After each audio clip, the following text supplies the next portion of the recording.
Hi guys, Elijah Williams with Fire Creek Forge. Thanks for watching. It's nice to see the subscribership growing. Appreciate that a lot. So today I'm going to talk to you about the top 3 knife heat treating myths. And disclaimer, I don't really know if these are the top 3, but these are definitely some that I've seen repeated over and over again and heard either online or in person. And you know, in this information-rich age that we live in, things that are not really true can be repeated enough times and suddenly they're fact. So I just want to talk about 3 of them really quick. The first one is heat treating terminology. Now, I hear this in person a lot, you see it online. The processes, the various processes in the heat treating world, the different names like hardening, tempering, etc. I hear them misused and people might know the process, but they don't know what it's called and so forth and so on. And so obviously if you're making a knife, you need to know what it is that you're trying to do to the steel to get a good knife. And maybe if you're buying a custom knife from somebody and you're asking them about their processes and how they do this and that, you want to know, what it is they're talking about. Hopefully they know what they're talking about. So I'll just kind of give a chronological example of heat treating process, and we'll just name it off and give a very brief description. So the first one is normalizing. Normalizing is where you heat a piece of steel up to a specific temperature and let it cool in still air. So slowly, but not very, very, very slowly. And what this does, what normalizing does, it's designed to relieve internal stress in a piece of steel. That could be from machining or, in our world, forging, the different stresses that are placed upon the piece of steel, and it relieves a lot of that stress. It is also useful for refining grain structure and things like that, and other things including carbide distribution and so forth. But that's normalizing. The next process would generally be hardening, and hardening is where you heat a piece of steel up to a specific high temperature. And in knife steels, that's anywhere from 1450 degrees up to over 2000 degrees, depending on the steel. And you cool it very quickly. And generally speaking, that's in some kind of quench it like oil. That's designed very specifically to convert the austenitic steel at that temperature to martensite. And that happens when you cool it very quickly from a specific temperature. And again, that temperature varies depending on the steel that you're working with. That's hardening. Tempering is where you come back with a hardened piece of steel and you heat it back up to a specific temperature, much lower usually than the hardening process, but a specific temperature for a certain amount of time, and that's designed to remove some of the hardness from the steel. So you're going to gain toughness while maintaining most of the hardness, and that specifically in the world of knife making allows you to make a good blade that's, has edge holding capability, but is not just going to snap in half if any sort of pressure is put on it. So that's tempering, removing some of that hardness to achieve toughness while maintaining most of the hardness.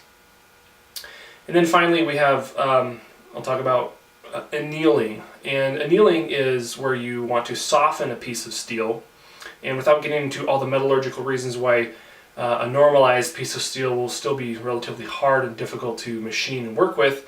Annealing is where you heat it up again to a specific high temperature and let it cool very, very slowly. And this essentially allows the inner components of the steel, the molecular structure, to slowly move into a relaxed state and more or less, segregated manner that allows the structure of the steel to be worked easily, cut easily, etc.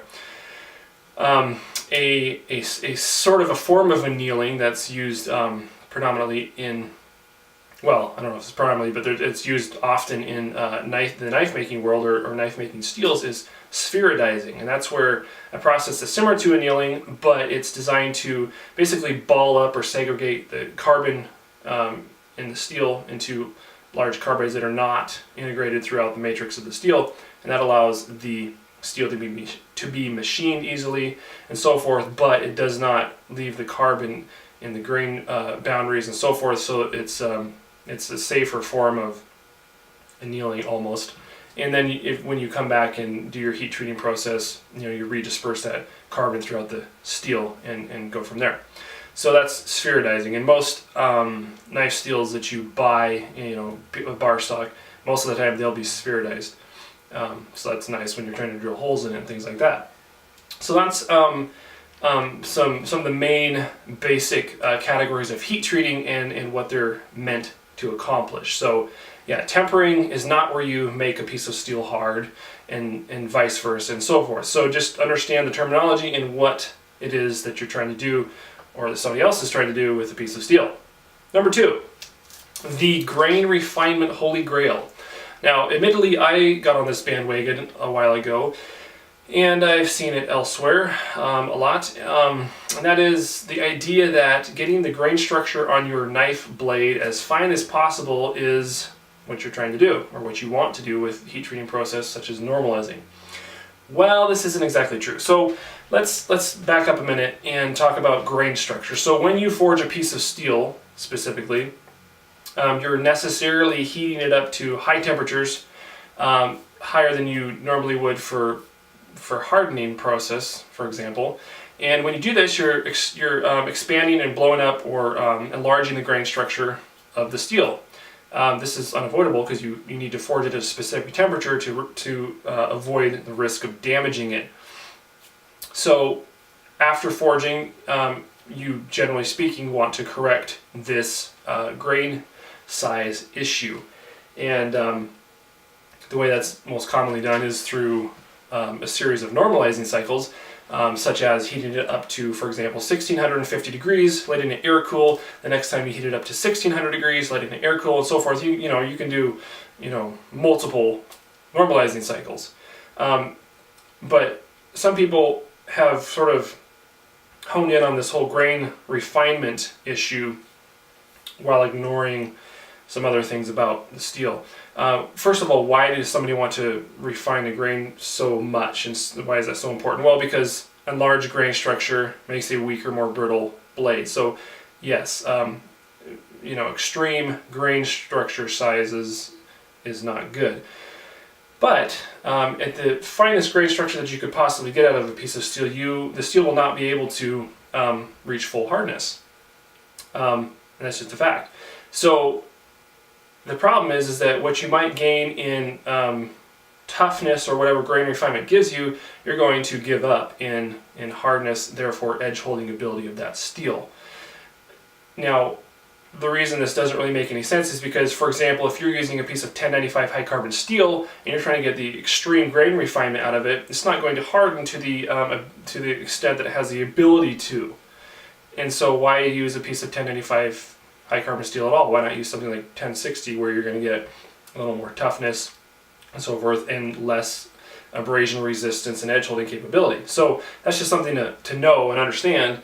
Yes, you need to refine your grain structure under most circumstances, well, after forging, but chasing that unicorn or whatever, it's sort of it defeats the purpose after a bit. And the other thing is that stock removal knives, for example, when you go buy a piece of bar stock of quality knife steel, the grain structure should be just fine. And so if you're trying to super refine the grain structure on a piece of bar stock that you haven't forged, you're probably just wasting your time anyway.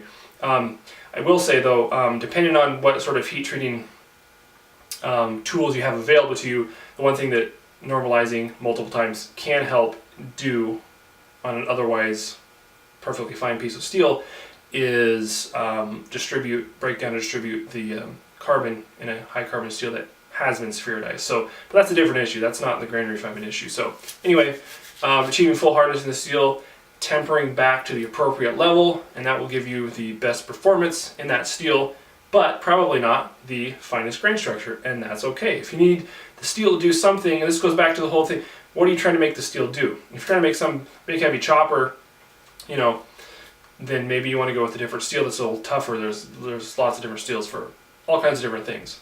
So what do you want the steel to do? Pick the appropriate steel and then heat treat that steel to the fullest capability that steel is capable of. There's a lot of capabilities in that sentence. Okay, number 1, top heat treating myth that I see out there. A magnet does not tell you the critical temperature of your steel. Let me be more specific. A magnet does not tell you the temperature at which you should quench your knife blade.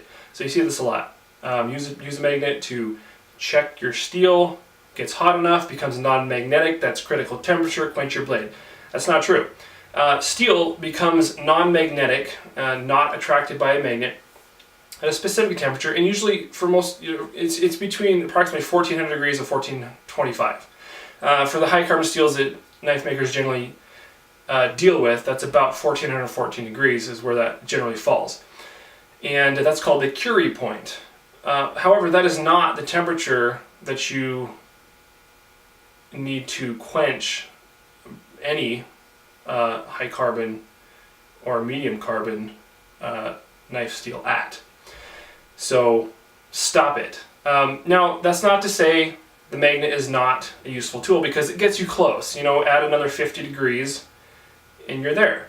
And if you're working with a forge, that's very easy to get 50 degrees just in half a second by, you know, rotating it back in and out. So I'm not saying the magnet is, you know, throw it away, it's not useful at all. But just to be aware of what's going on here, the exact temperature that the knife blade becomes non-magnetic is not your appropriate quenching temperature. So just know what you're working with. Yeah, that's all I have to say about that. So yeah, don't say that the magnet's telling you the critical temperature. I'm not, you know, at that temperature things are starting to happen, but that's not the appropriate quenching temperature for actually any steel that I'm aware of. And it all has to do with the carbon content of the specific steel. And the steel that you could probably get away with easiest, closest to that temperature, would be eutectoid steel, which would be like 1075 or 1080. But even then, you should be up about 1475 degrees. Anyway, thank you for watching. Hopefully this was educational and helpful. If not, I'm sorry. But anyway, thanks for sticking around, and have a great day.